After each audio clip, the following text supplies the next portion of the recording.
Kita sudah sampai kepada akhir pembicaraan Yesus dengan Nikodemus. Hari ini kita akan berkhotbah dengan kalimat-kalimat terakhir pertemuan Yesus dengan Nikodemus. Yohanes pasal 3. Kita sekali lagi dari 13 sampai ke 15. Tidak seorang pun yang telah naik ke surga selain daripada Dia yang telah turun dari surga, yaitu Anak Manusia. Dan sama seperti Musa meninggikan ular di padang gurun, demikian juga Anak Manusia harus ditinggikan, supaya setiap orang yang percaya kepadanya beroleh hidup yang kekal. Kita membaca bersama-sama 3 ayat ini.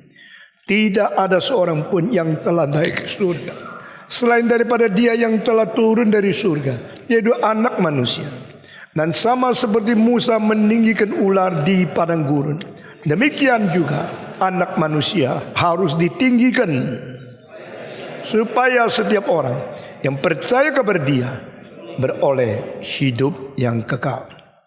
Saudara-saudara, Nikodemus mewakili puncak keberhasilan dari seluruh bangsa Yahudi di dalam 1500 tahun. Mereka memperoleh, mereka menyelidiki, mereka belajar, dan mereka memfahami Taurat yang diturunkan oleh Tuhan.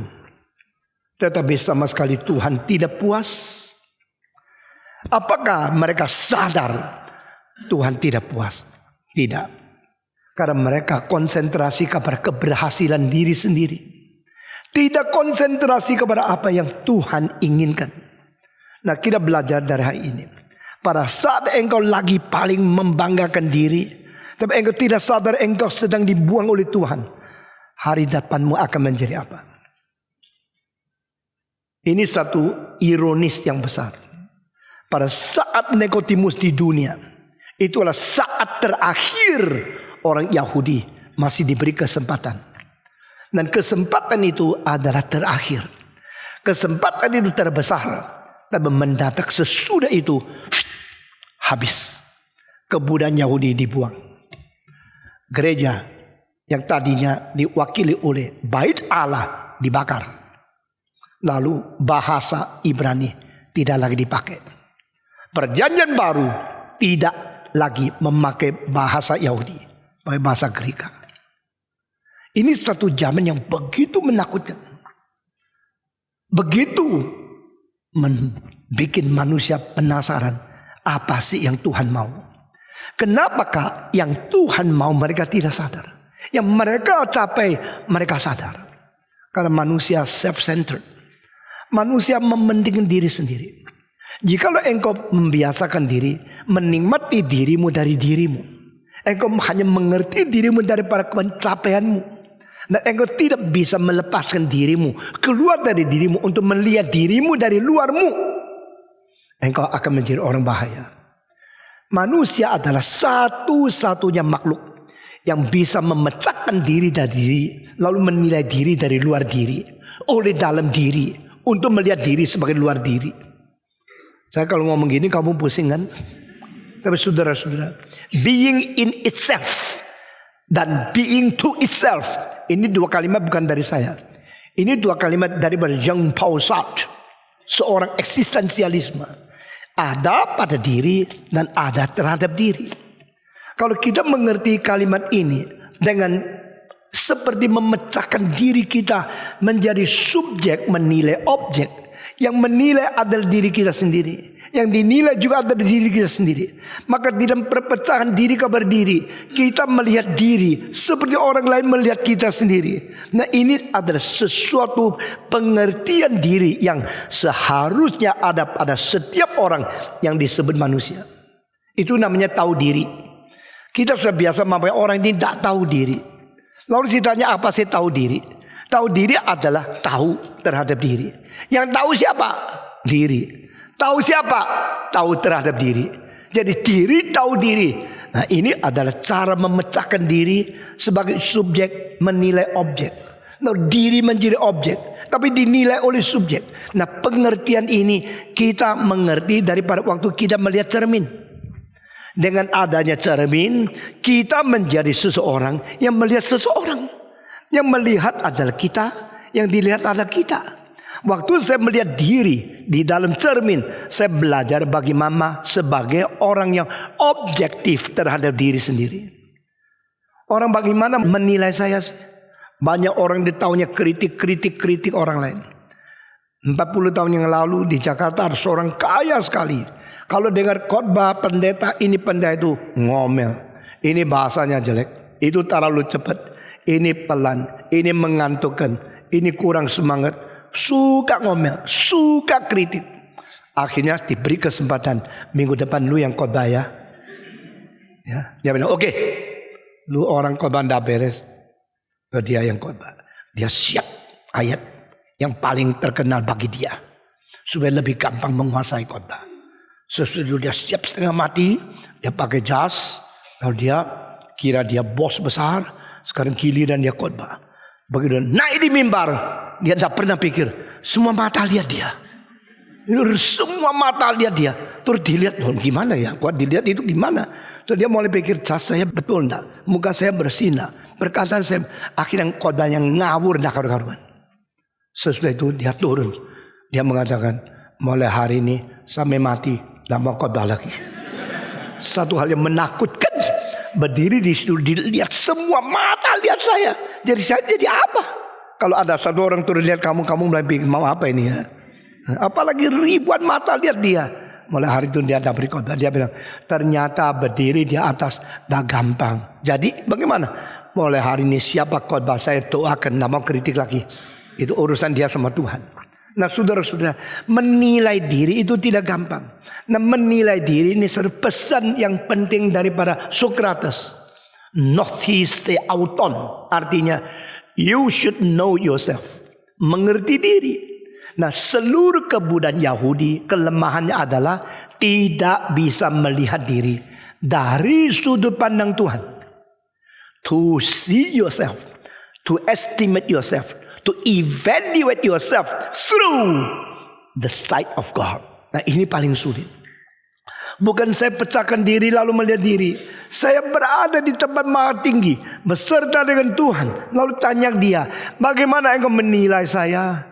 Bagaimana melihat saya? Menurut engkau bagaimana keadaan saya? Tuhan berkata, coba lihat, dah beres di sini. Wah, baru dia kaget. Saudara-saudara, kita sering mempunyai blind spot. Blind spot membuat kita tidak melihat secara objektif, tidak melihat secara netral, karena kita sudah ditipu oleh keberhasilan diri. Berhasil sedikit, sombongnya banyak.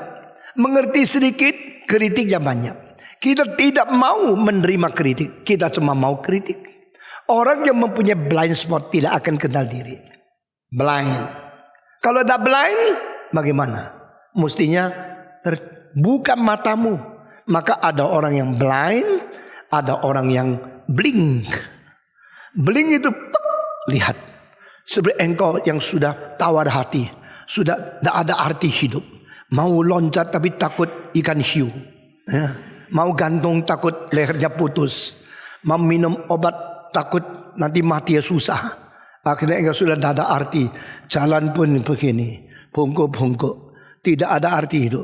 Mendadak engkau, dia seorang wanita cantik sekali dan dia sedang senyum sama kamu. Saat itu engkau blink. Itu namanya blink, ya. Nah, tadinya sudah blind, sekarang blink. Orang kalau selalu blink, dia hidupnya selalu mempunyai arti. Nah, saya percaya, saya dari kecil sampai tua terus blink. Saben hari blink karena apa? Terus lihat wajah Tuhan. Nah itu manusia menjadi arti. Kalau udah blink bagaimana? Blank. Kalau sudah blank bagaimana? Blur. Kalau sudah blur bagaimana? Black. Ayo ikut saya ya. Blind, blink, blank, blur, black. Apa lagi? Brown. Terserah engkau sudah. 1, 2, 3. Blind, blink, blank, blur, black. Setiap kali engkau bertemu dengan Tuhan, itu saatnya engkau mendapatkan kesempatan blink. Orang Israel setelah 1500 tahun mendapatkan kesempatan mempelajari firman Tuhan, akhirnya blind. Karena apa? Mereka tidak mempelajari, tidak bersiap hati untuk dikoreksi. Cuma terus memikirkan saya sudah hebat, saya sudah hebat, saya sudah mencapai. Inilah satu-satunya bangsa yang ada firman Tuhan. Inilah satu-satu negara yang ada orang-orang nabi dan orang-orang yang disebut imam. Inilah satu-satunya negara yang ada firman Tuhan. Inilah satu-satunya kota, satunya negara yang ada bait Allah. Coba lihat berapa bangga kami. Kami mempunyai ahli Taurat, kami mempunyai nabi-nabi, kamu mempunyai Taurat, kami mempunyai Musa, kami mempunyai firman, kami mempunyai kitab suci, kami mempunyai bait Allah. Bangsa apa lagi? Bangsa apa lagi? Babylon tidak ada, Assyria tidak ada, Greek tidak ada, Romawi tidak ada. Yang disebut bait Allah. Only here. The Mount of Zion is the only place appointed by God to build the temple, the holy temple of God, God the creator of the universe. Here. Mereka terus melihat keunggulan, melihat apa yang dicapai oleh mereka. Maka engkau blind, dan mereka tidak mungkin lagi melihat apakah yang nilai yang ditetapkan oleh Tuhan bagi mereka. Pagi ini mereka sudah menjadi sombong, maka mereka black, mereka blur, mereka blind terhadap Tuhan. Saat itu Yesus turun. Saat itu Yesus turun ke dunia dan mengirim Yohanes. Dan mereka tidak sadar, Yohanes tidak pernah masuk bait Allah. Kenapa? Karena ini bangsa sudah mau dibuang. Tuhan sadar, mereka tidak sadar. Yang paling cilaka adalah apa yang kita tidak sadar. Kita masih mau sombong, masih anggap diri hebat. Padahal Tuhan melihat semua sudah hampir habis. Saudara-saudara, waktu Yesus lahir, politik memperalat agama. Waktu Yesus mati, agama memperalat politik. Herodes tahu dia bukan orang Yahudi. Herodes tahu dia tidak layak menjadi raja orang Yahudi. Tetapi Herodes berusaha untuk mendapatkan hati orang Yahudi. Caranya bangun bait Allah yang besar untuk membius hati mereka. Supaya engkau rasa saya hebat.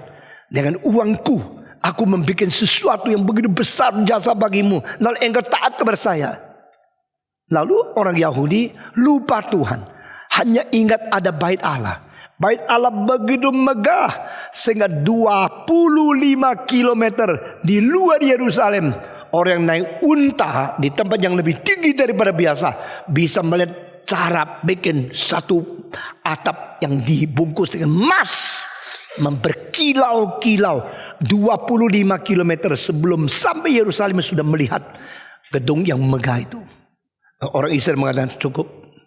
Engkau Herodes, Israel dan Israel tidak peduli. Engkau raja turunan Daud atau tidak Daud tidak peduli. Engkau seorang yang orang Edom tidak peduli. Pokoknya kami dibius, kami mendapatkan gedung yang besar dan bagus. Saudara perhatikan, ini pakai batu, satu batu 5.000 kilo untuk membangun bait Allah. Sedangkan piramida itu hanya 2.500 kilo. Herodes seorang arsitek luar biasa, seorang jenius dan banyak zaman, dan dia melebihi sebelumnya dia semua bangunan-bangunan yang besar. Tetapi Tuhan mengatakan, bukan menurut inspirasi dan wahyu yang kuberikan kepada engkau. Dia membangun bait Allah dengan 64 tahun. Akhirnya tidak sampai 20 tahun Tuhan biarkan dihancurkan oleh Romawi. Itu dibikin hancur sampai tidak ada satu batu yang tidak diturunkan daripada batu yang lain. Dan hangus, dibakar habis. Tahun 70. Tahun 70 sama tahun Yesus berkhotbah di sini cuma beda 40 tahun. Dan 3 tahun setelah bait Allah itu dihancurkan, 970 lebih orang tentara terakhir, sisa tidak lebih sampai dari 1.000, itu semua bunuh diri karena sebelum dikepung dan dihabisi oleh orang Romawi. Mereka berjanji lebih baik mati dengan memberikan mayat dan berhidup ditawan menjadi budak. Semua yang perang kalah ditawan jadi budak. Semua yang menjadi budak, laki perempuan dijual di pasar, dilelang, supaya yang gede, yang gagah boleh dapat uang lebih banyak. Lalu mereka menjadi budak sampai mati, tidak ada kebebasan. No, we are the people of God. Kita orang-orang milik Tuhan. Kita orang Yahudi yang dipilih oleh Tuhan, bangsa dari Tuhan Allah. Bolehkah kita menjadi budak? Tidak bisa. Saudara, bertahun-tahun Romawi itu menemukan, mencari dan berusaha memperbaiki alam mereka, perang untuk boleh naik ke satu dataran tinggi namanya Masada. Di atas Masada mereka bertahan, dan itu tempat yang begitu datar, begitu tinggi. Yang bawah naik ke atas dah gampang, yang atas serang ke bawah gampang. Mereka hanya lempar batu saja bisa matikan semua yang mau naik. Tapi itu alat peperangan yang makin canggih, makin terus dipikirkan oleh Romawi. Bagaimana mengalahkan ini? Di atas masih ada tentara-tentara terakhir dari orang Israel. Kalau ini tidak dihancurkan, mereka akan membuat satu revolusi untuk menghancurkan orang Romawi. Akhirnya mereka menang. Pada waktu Romawi menang sampai di atas Masada, mereka cari di mana jenderal orang Israel, di mana orang-orang tentara yang terakhir. Hei, keluar! Tidak ada suara. Hei, keluar, serah, menyerahkan diri, kami akan memberikan yang hidup. Tidak ada suara. Mereka keliling cari seluruh Masada. Akhirnya menemukan 900 lebih mayat. Semua sudah bunuh diri. Darahnya ceceran di situ. Berarti you never defeat us. We never surrender. Even though your military power is far, far bigger than us. But we are not a people of surrender to you. Kami bukan bangsa yang menyerahkan. Saudara-saudara, setelah itu Israel menjadi negara yang hancur dan binasa. Sejak tahun 73, yaitu kira-kira 40 tahun setelah Kristus dipaku, bangkit dan naik ke surga, maka hidup seluruh bangsa Israel hanya diperpanjang 40 tahun. Habis. Dan tidak ada lagi orang yang memberi korban kepada Tuhan. Karena bait Allah sudah tidak ada. Tidak ada orang namanya adalah seorang imam. Karena bait Allah tidak ada. Imam tidak ada. Nabi tidak ada. Raja pun tidak ada. Herodes pernah menjadi raja, tapi bukan orang Israel. Herodes ada orang Edom yang tidak layak menjadi raja orang Israel. Itu keturunan tidak lagi menjadi raja. Jadi Israel menjadi negara yang sudah habis, hancur. Dan dari tahun 73 sampai sekarang 2010 tidak ada nabi, tidak ada raja, tidak ada imam. Yang sisa cuma satu, rabi. Sekarang seluruh dunia orang Israel tidak ada nabi, tidak ada raja, tidak ada imam, hanya ada rabi. Orang Israel masih mendirikan seminar Yahudi, mendirikan sekolah-sekolah Yahudi. Dan sekolah Yahudi pun di terakhir 20 tahun ini merosot, satu-satu tutup.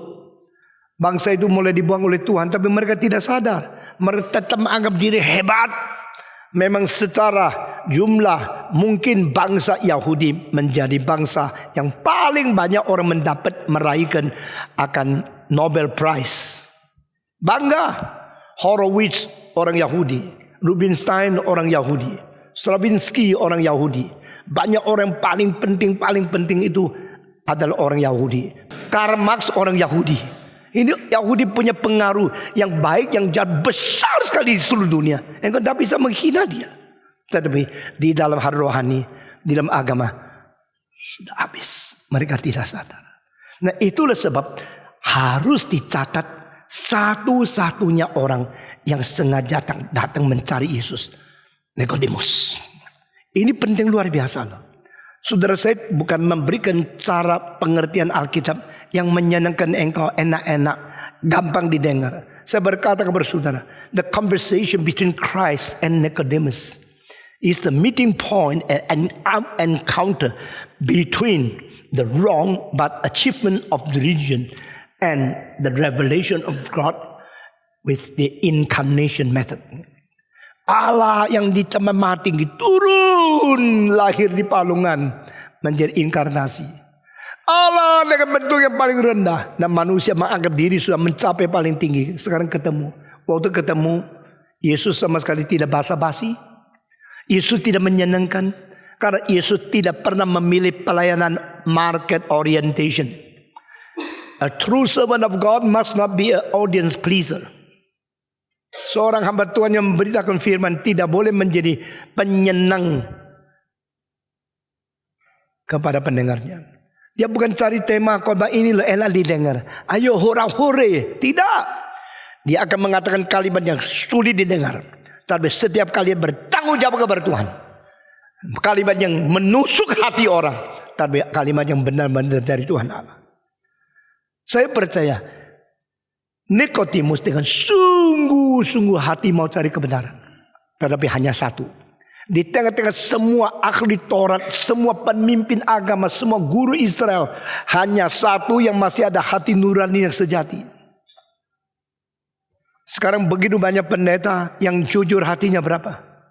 Begitu banyak gereja yang pelang gereja, yang berfungsi gereja berapa? Jangan kasih tahu sama saya kalau itu sukses karena anggota ada banyak, persembahan yang banyak. Nonsense. Yang hati untuk Tuhan berapa orang? Banyak orang suka melayani satu gereja, suka ke satu gereja karena di situ dia kepake, dipandang tinggi, dikasih kesempatan jabat tinggi. Itulah create the sense of belonging, but not here. Saudara di gereja kalau engkau bukan sungguh-sungguh mencari kebenaran, sungguh-sungguh melayani Tuhan, silakan pergi. Jesus never become a preacher of the audience pleaser. Never market oriented his ministry. Never profit oriented. Dia bukan menjadi seorang yang mendapat profit di dalam pelayanan. Dia bukan menjadi seorang yang menyenangkan orang di dalam pelayanan. Dia bukan menjadi seorang pelayan mencari market, pasaran orang senang apa. Kalau di perdagangan, sekarang kalau kamu jual itu semacam barang yang tidak laku, pasti dibeli yang lain.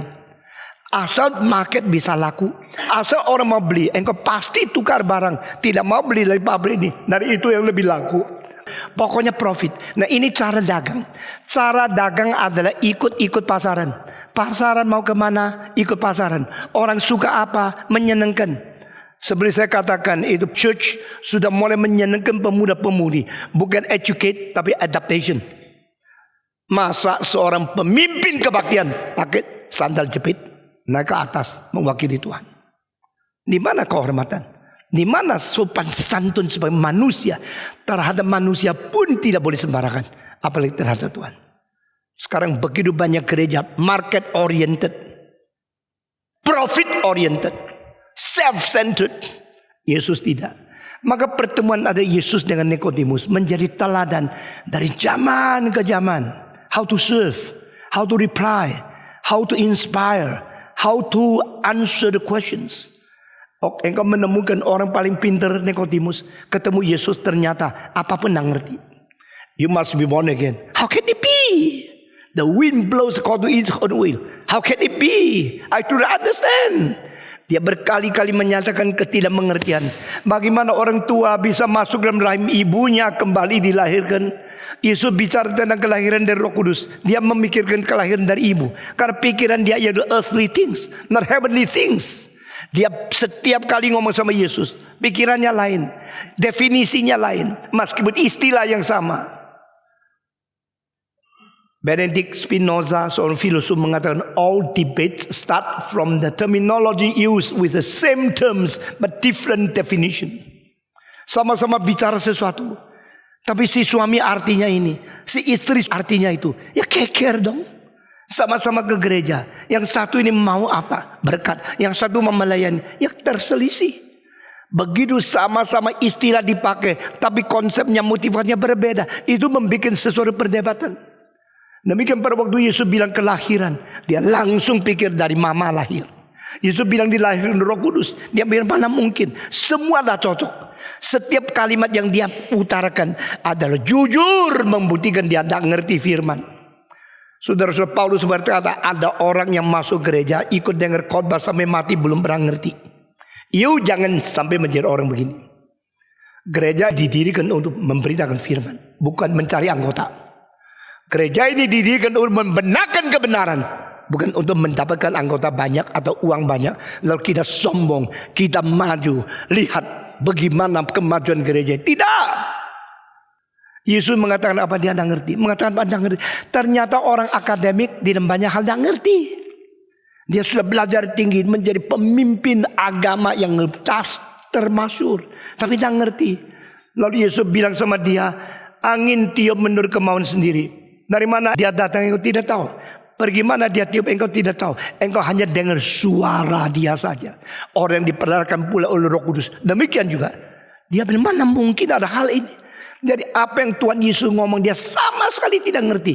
Tapi kalau dia masuk kelas, dia dosen teologi, dia khotbah, dia seperti orang yang mengerti filsafat, mengerti teologi. Tapi dia tidak mengerti. Inilah kesulitan blind spot dari kebudayaan Yahudi. Lalu Yesus memberikan satu kalimat yang lebih berat lagi. Kamu guru Israel, kamu tidak ngerti kah? Saya sangat terpukul dengan kalimat ini. Kalau saya menjadi pendeta, tapi saya tidak pernah tahu apa itu kependetaan, aku kena kalimat ini. Kalau saya guru teologi, kalau aku sendiri tidak mengerti teologi, aku kena. Saya mau tanya sekarang, banyak orang bangun gereja, tahu tidak gereja itu apa sih? Banyak orang dirikan sekolah Kristen, tahu tidak sekolah Kristen itu apa? Ini namanya pendidikan, tahu tidak pendidikan itu apa? Nah, ini semua adalah seperti apa yang dikatakan Yesus. Kau sendiri guru Israel, kau tidak ngerti akan hal ini. Saya mau tanya, kita melayani, tahu tidak pelayanan? Ada kelompok-kelompok penginjilan, laki perempuan penginjilan. Akhirnya pacaran tidak karuan. Akhirnya masuk ke motel. Kamu memakai kesempatan, namanya pelayanan. Pakai istilah-istilah paling indah, tapi kau tidak ngerti apa yang kau kerjakan. Hal ini terlalu banyak. Yesus tidak segan loh. Yesus tidak terlalu sopan. Langsung berkata, kamu guru Israel, kamu tidak ngerti? Kenapa kamu berani menjadi guru Israel kalau engkau tidak ngerti? Jadi sudahkah engkau siap? Sudah engkau belajar? Sudah engkau sadar? Engkau insaf? Engkau mengerti tugasmu itu apa? Terlalu berani mengerjakan sesuatu. Ini namanya pelayanan. Pokoknya saya ada uang, saya ada bakat, saya kerja sesuatu, itu pelayanan. Tuhan bilang, siapa yang perlu kamu melayani saya? Kamu yang belum mengerti apa-apa melayani saya. Belum mengerti apa yang kau kritik orang lain. Saudara-saudara, semua ini singgungan, ini di dalam Yesus.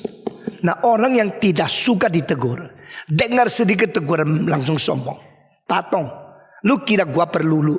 Gereja banyak yang tunggu saya, ingin saya jadi anggota mereka. Saya di sini dengar khotbah terus, bertahun-tahun dengar kamu ngoceh terus. Saya tidak ada kesempatan untuk menonjolkan diri. Begitu, saudara-saudara, before you speak something, learn it. Before you teach others, you learn the truth. Jangan banyak orang ingin menjadi guru, karena akan menerima hukuman lebih besar. Adakah ayat ini? Di mana? Siapa tahu di mana? Di Perjanjian Lama, Perjanjian Baru. Perjanjian Baru. Buku apa? Buku Yakobus. You do not teach others except you understand what's that. Sudah berkali-kali saya berkata kepada kamu, profesor di dalam kelas berkali-kali ngomong, who are you that you think you are qualified enough to stand before others and tell people what to do? Ada orang lapor sama saya, pendeta itu khotbahnya bagus gini. Saya senyum saja. Loh, kenapa patong senyum? Saya tahu yang dia kerjakan sama yang dikhotbahkan sama sekali berbeda kok. Dia sudah belajar teknik berbicara waktu khotbahnya enak didengar. Tapi yang dia lakukan tak karu-karuan saya tahu. Saya tidak mau ngomong saja. Yesus berkata kepada Nikodemus, you guru Israel dan you tidak ngerti hal ini. Lalu setelah kalimat itu selesai, Yesus terus mengatakan kalimat ini, yaitu yang tadi kita baca. Yohanes pasal 3 ayat 13. Aku berkata kepadamu, hal-hal duniawi engkau sulit percaya. Bagaimana kalau aku bicara kepada kamu hal-hal surgawi? Mungkinkah kamu percaya? Yang dari dunia pun engkau tidak bisa percaya, apalagi tentang yang dari surga. Saudara-saudara, pasal ini ayat 3 adalah except a man be born again from above, no one will see the kingdom of God. Engkau lihat terus akan kerajaan dunia, kerajaan Israel, kerajaan dunia, kerajaan Israel, kerajaan dunia, kerajaan. Bagaimana bangsaku bisa kuat melawan. Engkau berdoa beribu-ribu tahun supaya Israel itu menjadi negara paling kuat. Saya berkata tidak. Nanti tidak lama kemudian Israel akan dihancurkan. Loh, Tuhan tak mau dengar doa saya. Karena Tuhan mau engkau cari kerajaan surga, cari kebenaran. Tapi kamu terus cari yang keuntungan di dunia saja. You never understand the heart of your Father in heaven. You never know the inspiration from Him. You only egocentric, pray anything for you yourself. Di mana kedua Israel didengar?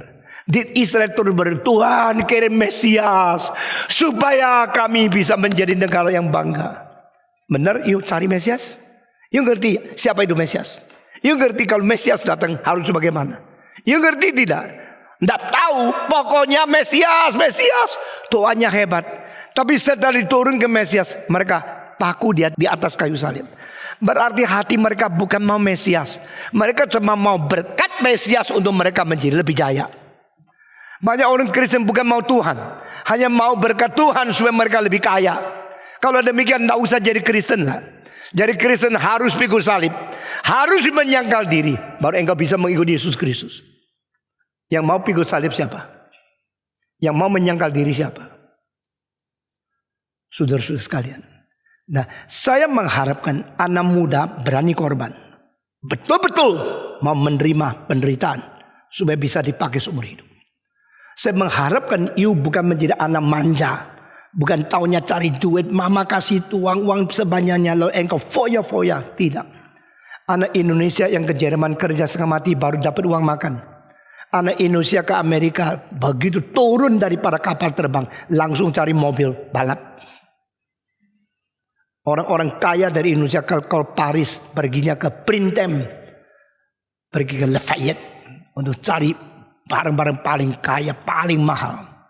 Tapi ada sebagian orang yang dari muda memeras hidupnya, jiwanya, keringatnya untuk Tuhan.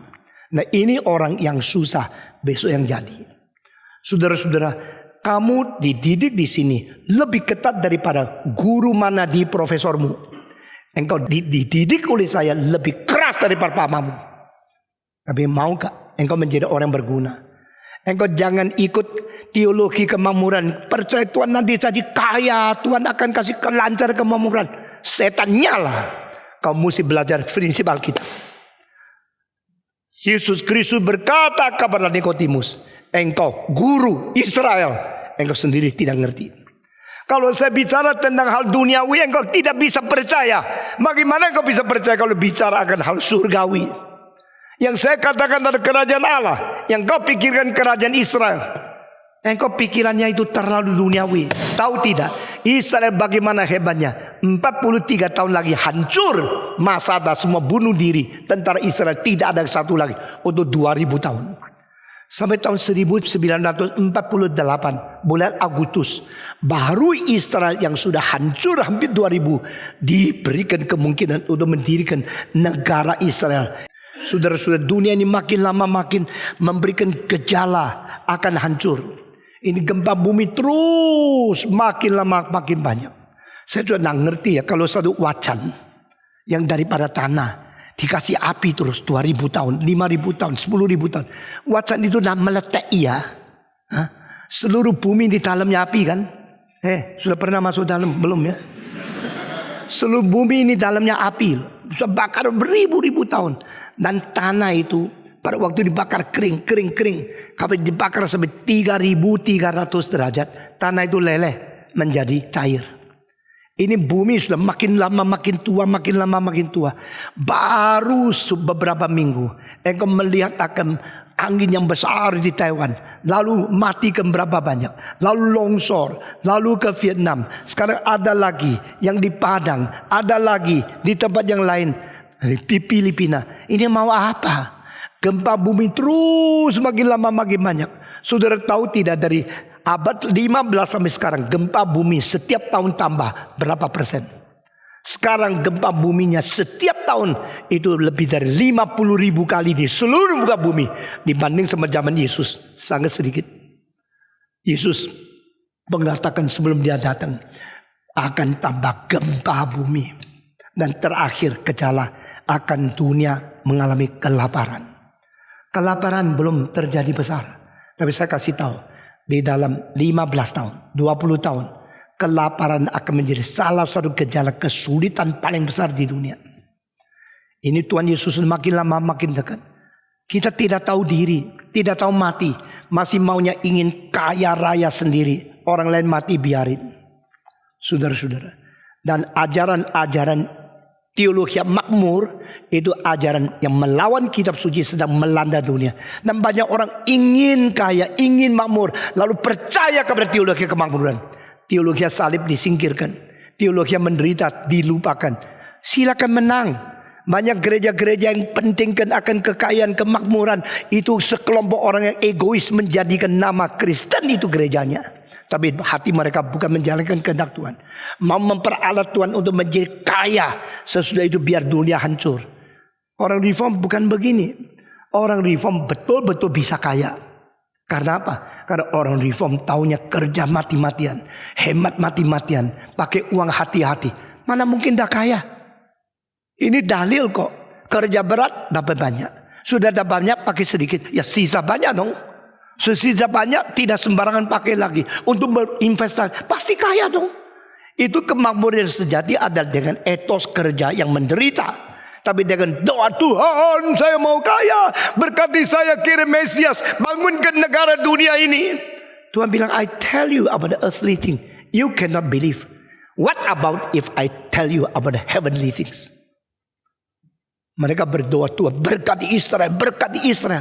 Yang dipentingkan sama dunia ini. Akhirnya Tuhan bilang, nyala kamu. Tahun 73 Israel hancur. Israel dibuang, diserahkan ke Romawi, dibakar habis. Roma lah yang mendirikan Herodes menjadi raja Israel. Roma juga yang membakar bangunan yang besar yang didirikan oleh Herodes. Saya tidak ngerti the way of God thinking so high. My thinking is not your thinking. My way is not your way. Di mana ini? Wah, di mana? Kitab Nabi Yesaya pasal 55 ayat ke-8. Jalanku bukan jalanmu. Pikiranmu bukan pikiranku. Sebagaimana langit lebih tinggi dari bumi, demikian firmanku lebih tinggi dari pikiranmu. Jalanku lebih tinggi dari jalanmu. Saudara-saudara, kita melihat Israel sedang mau mati tapi tidak sadar. Dan Yesus turun, mereka hina, mereka paku. Engkau tidak cocok dengan pikiran saya, lu yang mati. Mereka membunuh Yesus di atas kayu salib. Mereka melepaskan dia, memberikan dia kepada orang-orang Romawi. Saya tadi mengatakan satu kalimat, waktu Yesus lahir, agama diperalat oleh politik. Waktu Yesus mati, politik diperalat oleh agama. Kenapa? Karena di dalam agama tulis jangan membunuh. Tapi mereka punya hati mau membunuh. Mau membunuh Yesus. Kecantol dengan Taurat yang bilang tidak boleh membunuh. Ya sudah. Kita bikin akal sampai Pilatus yang membunuh dia. Bukan kita yang bunuh. Maka pada waktu Yesus mati adalah agama memperalat politik untuk mematikan Yesus. Lalu mereka cuci tangan. Sebenarnya yang bodoh Pilatus. Karena bodoh Pilatus yang cuci tangan 3 kali. Bukan aku loh yang membunuh. Tapi akhirnya silakan bunuh. Ya goblok kan.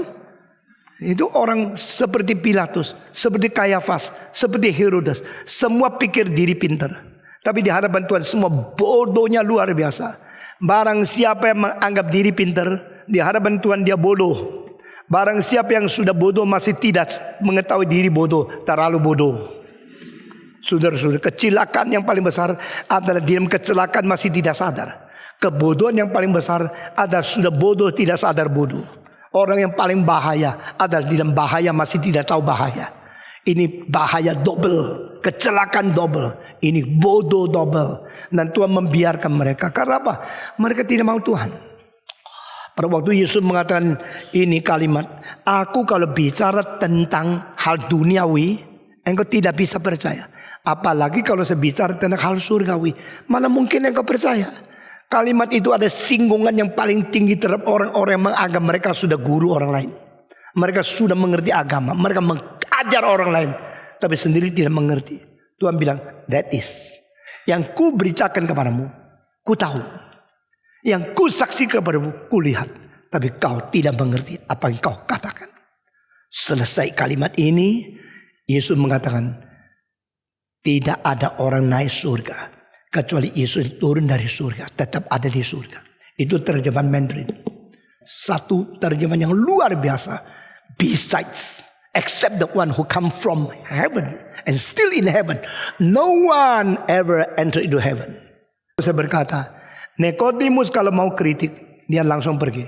Ternyata lu tidak ngerti Alkitab. Apa itu? Tidak ada orang naik surga. Bukankah Alkitab mengatakan Enoch naik surga? Bukankah Alkitab mengatakan Elias naik surga? Dua orang yang tidak mengalami kematian langsung pada waktu hidup naik ke surga. Engkau Yesus tidak pernah tahu? Ternyata lu tidak baca Alkitab. Lu tidak ngerti kitab suci. Saudara-saudara, kamu kira kamu baca Alkitab, kamu sudah ngerti. Kamu kira kamu jadi guru sekolah minggu, bisa mengajar orang lain, kamu sudah ngerti. Kamu kira kamu menjadi pendeta, lulus sekolah teologi, engkau sudah ngerti. Nikodemus sama sekali dia ngerti. Yesus bilang, kecuali anak manusia, yaitu dia sendiri, yang turun dari surga. Tidak pernah ada orang naik ke surga. Ini artinya apa? Yaitu surga yang mana? Kalau umpama andai kata, Elias ada di surga. Surga tempat mana? Kalau umpama andai kata, Enoch sudah masuk surga. Masuk surga mana? Sekamar dengan Tuhan? Atau di kamar tamunya Tuhan? Atau sudah boleh tidur di dalam pelukan Tuhan? Surga yang mana? Tidak ada. Tidak ada orang lain surga. Kalau begini Elias kemana ya? Kecantol tengah-tengah surga. Kalau tidak ada orang lain surga, lalu Enoch kemana ya? Di situ digantung-gantung, tidak boleh masuk. Terus tunggu di pintu luar sampai hari kiamat. Apa sih artinya? Lalu saya berkata kepadamu, 3 lapisan. Lapisan pertama, lapisan ciptaan. Lapisan kedua, lapisan rohani. Lapisan ketiga, in the highest. Istilah in the highest berarti tidak orang capek. Itulah tempat Yesus datang. Sebenarnya pada waktu Yesus membuka kalimat ini, membuktikan apa yang dikatakan, I'm telling you about the things in heaven. I tell you about the earthly thing you do not understand. You do not believe. And what about the earthly thing you do not understand? Can you believe when I talk to you about the heavenly things? Nah, heavenly itu bukan sky. Sky is not heaven. Heaven is not sky. Semua. Sky is not heaven. Heaven is not sky. Nah, Alkitab mengatakan heavens. Heran ya. 3000 tahun yang lalu Daud mengatakan the heavens are telling the glory of God. Di dalam creation yang orang sebagian nyanyi, the heavens are telling heavens. Kenapa heavens? Plural. Karena only 1 layer, 2 layer, 3 layer. Heavens. The heavens are telling. Orang mengatakan heaven pertama atmosfer. Heaven kedua itu bintang-bintang dan semua galaksi Milky Way, seluruh alam semesta. Heaven ketiga itu Tuhan Allah punya tempat. Saya bilang tidak. Kalau heaven ketiga baru tempatnya Tuhan. Heaven kedua yaitu di bintang-bintang itu namanya langit kedua. Kalau begini Yesus bilang tidak ada orang pernah naik ke langit. Kecuali saya yang turun dari sana. Kalau begini Elias di mana? Di bintang tertentu. Enoch kemana? Di Pluto, lalu di Saturn, bedanya 350.000 kilometer. Hey Elias, saya tidak bisa ketemu kamu karena apa? Di tengah-tengah sini sana tidak ada roket. Begitu? Tidak, itu heaven kedua ada spiritual world. Saya percaya semua orang sebelum Yesus menyelamatkan mereka berada di dunia akhirat. Yang diselamatkan berada di tempat heaven kedua itu. Tapi itu tetap bukan heaven yang tertinggi. Sebab apa? Sebab in the highest there's only God. God in the highest. Dan kalimat ini muncul 2 kali di perjanjian baru. Yaitu pada waktu seorang malaikat datang kepada Maria mengatakan, the child you are going to give birth will born from you will be called the Holy One of God, the Son of God in the highest. Itu ya. Lalu kedua kali adalah dibicarakan kepada orang-orang penggembala. Glory to God in the apa? Highest. Itu tempat Tuhan. Jadi bukan heaven yang dicipta, heaven sang pencipta. Bukan heaven rohani bagi orang suci pergi. Heaven takhta Tuhan sendiri. Nah ini artinya, no one goes to heaven except the one who come from heaven and still in heaven, the Son of Man. Di sini Yesus mulai membuka rahasia. Engkau mengerti Taurat, engkau mengerti firman Tuhan dalam keadaan begini. Saya akan naikkan ke situ. Dan keadaan layer yang ketiga, the highest, itu hanya seorang pernah menyinggung, yaitu Solomon. Waktu dia memberikan bait Allah kepada Tuhan, dia mengatakan God Jehovah, heaven and the heaven above the heaven. Berapa susun? 2 susun.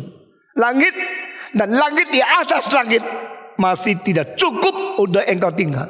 Siapa saya boleh membangun satu bait Allah suruh engkau nongkrong di situ? Ini material world. Ini bumi sudah begitu kecil. Di dalam bumi saya bikin istana untuk Tuhan, bikin bait Allah untuk Tuhan. Itu lucu bukan? Kamu di atas langit, angin di atas langit punya langit pun tidak cukup. Siapa saya bisa bikin satu? Kadang-kadang kita kalau bikin gereja tulis rumah Tuhan, saya terus garuk kepala. Ya Tuhan nongkrong di Kemayoran gitu. Tuhan alammu apa? Alamatmu? Oh, Jalan Tamrin nomor 35. Itu rumahku. Lalu sudah gereja didirikan di situ. Wah, pinggirnya bank PCA lebih tinggi. Dan rumah Tuhan lebih kecil dari PCA gitu. Mana ngerti ya? Saudara-saudara, di New York ada St. Patrick Church. Gereja kelima yang terindah terbesar antara Katolik. Dan kalau secara besarnya seluruh kubiknya nomor 13 di dunia. Waktu dibangunkan itu engkau lihat sampai kepalamu, lihat ke atas topinya jatuh.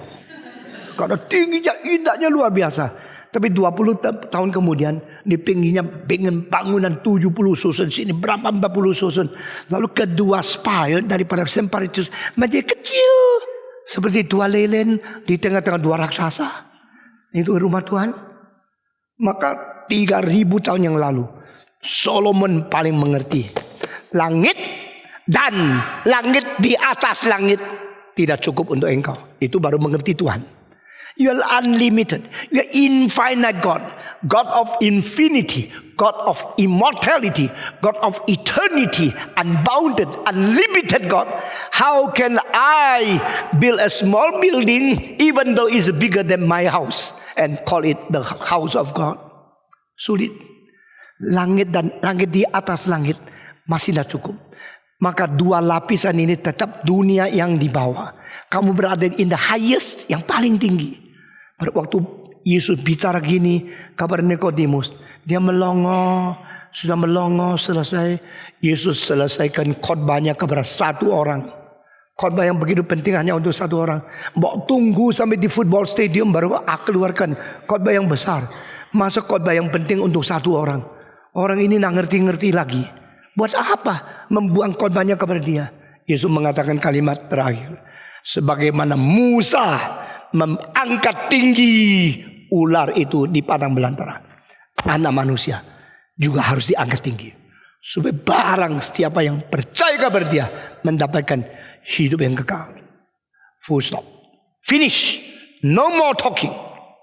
No more conversation. And then malam itu Nikodemus pamit atau tidak ditulis. Waktu datang tulis, pikirnya tulis. Malam itu Nikodemus kneel down. Oh, I believe in you. I now make decision to believe in Jesus Christ. Adakah? Tidak tulis. Jadi sebenarnya Nikodemus hari itu sampai malam bicara sama Yesus dapat apa sih? Nggak tahu. Tapi saya kasih tahu berapa rahasia. Pertama, Yesus di sini switch mana? Dari hal surgawi kepada orang keselamatan tapi hidup kekal. Itulah tujuan terakhir. Perjanjian lama tidak pernah membicarakan tentang hidup yang kekal. Perjanjian lama tidak pernah membicarakan akan mendapatkan hidup dari Roh Kudus yang memperanakan seperti jelasnya seperti ini. Palamanya cuma 1 janji. I will remove your stony heart and replace it with the fresh heart. Aku akan mengambil hati batu daripada kamu dan gantinya dengan hati daging. Itulah kalimat yang paling jelas di seluruh perjanjian lama di buku Hizkiel mengenai peranakan pula. Tapi tidak ada penjelasan. Sampai kepada Nikodemus baru Yesus memberikan penjelasan begitu tuntas dan memberitahu kepada dia hanya mandang Yesus Kristus. Bukan karena menjalankan Taurat. Nah, kesimpulan daripada bicara dengan Nikodemus adalah merubah konsep orang Yahudi.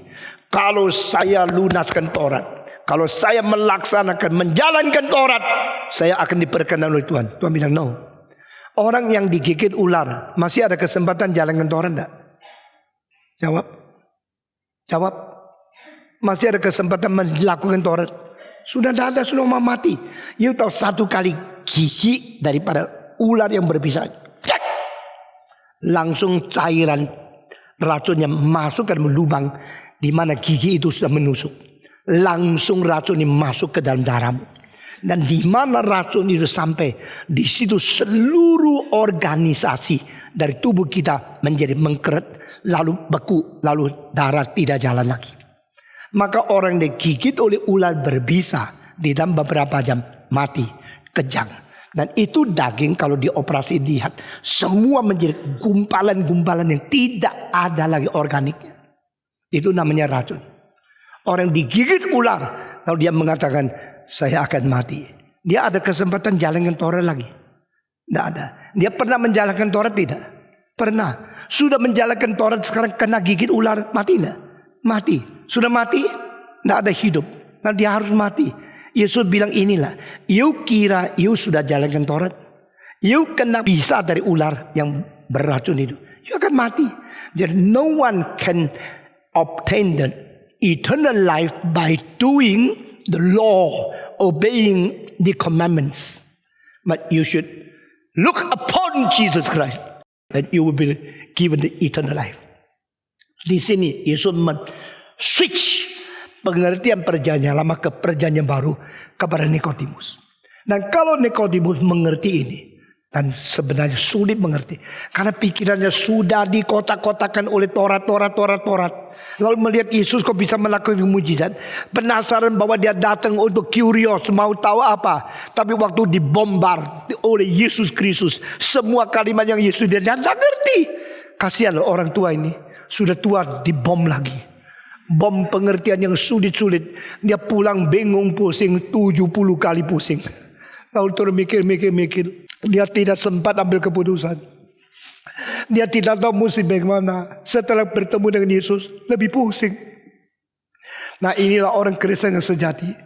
Kalau orang dari bedak Kristen menjadi Kristen, senang sekali, itulah beres. Seorang teolog daripada Finlandia, namanya Kontonen, dengar ya. Dr. Kontonen di dalam bukunya mengatakan, the first time you meet Jesus must be a very bitter experience. Pertama kali ketemu dengan Yesus dalam jiwamu, itu pengalaman yang pahit sekali. Engkau baru datang tersenang-senang mendapat Yesus, percaya Tuhan Yesus, tapi Injil penuh sukacita, senang, kaya, dapat lotre. Itu bukan iman yang sejati. The first experience, encounter with Jesus, cause you to be in a very bitter experience. Banyak orang masuk gereja reform ini tak enak. Dengar khotbahnya menusuk, khotbahnya sulit, konsepnya beda. Tapi kalau engkau sudah betul-betul serendah hati, sabar dan menanti memperoleh, seumur hidup engkau dirubah. Lalu engkau ingat, dulu susah ya baru masuk gereja reform. Karena apa? Memang betul. The first experience to encounter with Jesus Christ is very beautiful. Sangat pahit adanya. Nikodemus ketemu Yesus waktu pulang, tidak bawa hadiah, tidak ada sentosa sejahtera. Pulang dengan bingung. Ini pasal 3. Pasal 4, perempuan Samaria satu kali dengar khotbah Yesus, langsung bertobat, teriak, halo, aku sudah ketemu Tuhan Yesus. Lalu dia pulang ke kampungnya, seluruh kampung keluar. Yang mana lebih berhasil? Penginjilan pasal 3 atau pasal 4? Jawab. Pasal 3 bicara sama Nikodemus lebih berhasil, atau pasal 4 bicara sama perempuan Samaria lebih berhasil? Jawab. Yang mana? Yang 4 ya, lebih berhasil ya, kelihatan. Nah, ini dua macam penginjilan, dua macam gereja. Ada semacam gereja tidak mau pasal 3, maunya pasal 4. Bikin kebangunan rohani, langsung orang bertobat, lihat kuasa Tuhan, banyak orang kembali kepada Tuhan. Hore, sukses. Itu saya kasih tahu, Yesus dua-dua lakukan. Sekarang gereja yang sungguh-sungguh mengabai Injil dengan sulit untuk menembusi semua pikiran-pikiran yang lawan kehendak Tuhan. Itu mengalami bitterness. Itu tidak ada orang mau lakukan. Itulah sekarang banyak gereja maunya jalan dangkal, cepat kelihatan, langsung tanam padi, besok jadi cemara.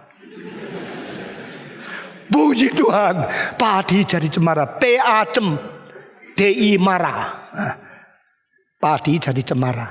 Hebat. Tuhan Yesus no. Nicodemus is Nicodemus. And the Samaritan woman is Samaritan woman. That is a grassroots, low class people without thinking.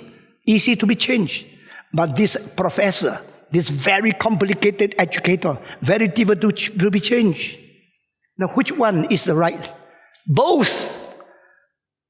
Saudara-saudara, kita secara kaum intelektual kita kerjakan pasal 3. Secara KKR regional kita kerjakan pasal 4. Waktu kita mengadakan ratusan ribu orang mendengar firman Tuhan, itu adalah pasal 4. Waktu saya harus ke Boston berkhotbah kepada orang-orang yang di Harvard University yang sulit pikiran, itu pasal 3. We do both because it's biblical. Sudah mari kita mengerti Alkitab, jangan comot-comot apa yang lebih enak, apa yang lebih sukses, apa yang kelihatan lebih untung. Kalau harus rugi, harus tanam uang banyak, mau dah kerjakan. Kelihatan tidak ada hasil, mau kerjakan tidak, harus. Nanti dengan demikian kita namanya hamba Tuhan, menjalankan kehendak Tuhan. Setelah ayat ini selesai, saya belum jelaskan terlalu tuntas tentang ular. Karena ular itu lambangnya setan. Tapi satu-satunya kali ular menjadi lambangnya Yesus. Waktu orang digigit ular, melihat ular tembaga, lalu mereka disembuhkan. Kenapa pakai ular? Yesus kan anak Tuhan. Apa hubungan dengan setan?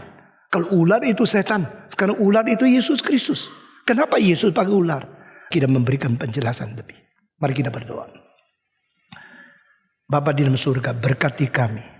Beri kekuatan, pengertian, kesadaran kepada kami. Untuk makin lama, makin belajar, makin sinkron, makin meraba. Dan mengerti isi hati Tuhan. Yang begitu berbeda dengan konsep kami sebelumnya. Yang begitu banyak mengkoreksi dan membuat kami rasa malu. Karena kami tidak mengerti.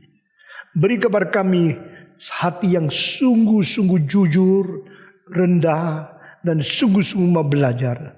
Sehingga setiap firman Tuhan yang sulit diterima, yang mengakibatkan kepahitan pengalaman kami bertemu dengan Tuhan, akan membawa kami kembali kepada firman yang lebih memimpin kami ke dalam kesuburan, kesehatan, pertumbuhan rohani. Dengar doa kami. Dalam nama Yesus Kristus, penebus dan juru selamat kami yang hidup. Amin.